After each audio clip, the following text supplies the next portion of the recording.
वैकुंठ में भगवान ने ये नियम बना रखा है कि यदि वैकुंठ में कोई जीव आ जाए तो फिर संसार में नहीं जाता। ये त्रैलोकीनाथ का नियम है। प्रश्न ये, फिर यदि भगवान का ये नियम है तो फिर द्वारपाल जय और विजय का पतन क्यों हुआ? रामायण में तो लिखा है, द्वारपाल हर के प्रिय दो, जय और विजय जान सबको, विप्र साफते दोनों भाई, तामस असुर देहत न पाई। तो द्वारपाल जय और विजय का पतन क्यों हुआ? क्योंकि भगवान का तो ये नियम है कि वैकुंठ से किसी का पतन नहीं होगा। तो ब्राह्मण सनकादि के शाप से उन्हें दैत्य योनि क्यों प्राप्त हुई?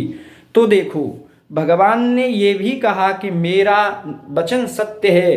तो फिर भगवान ने एक शर्त रामचरितमानस के आरण्य कांड में रखी और उन्होंने कहा कि सातम सम मोय मैं जग देखा, मोते अधिक संत कर लेखा। सबरी को उपदेश करते हुए उन्होंने ये घोषणा भी की कि मुझसे भी लेखनी और मुझसे भी श्रेष्ठ वचन संतों का है। मेरा मान टले टल जाए, मेरा मान टले टल जाए, पर भक्त का मान न टलते देखा। भगवान ने अपने भक्त का मान कभी नहीं टाला। इसी का प्रमाण आपको महाभारत के युद्ध में मिलता है।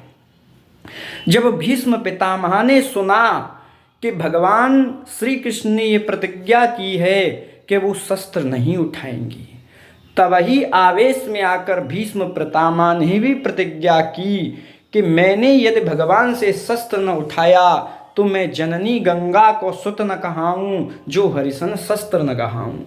भीष्म पितामह भूल गए कि एक भीष्म तो क्या, करोड़ों भीष्म मिलकर भी भगवान को शस्त्र उठाने पर मजबूर नहीं कर सकते। आवेश में प्रतिज्ञा की, पछतावा हुआ, लेकिन त्रैलोकीनाथ ने अपने भक्त की प्रतिज्ञा का मान रखते हुए महाभारत के युद्ध में आप सभी को याद है अपनी प्रतिज्ञा तोड़ दी। और जब भगवान ने अपनी प्रतिज्ञा तोड़ी तो पृथ्वी कहते हैं धरातल को जाने लगी।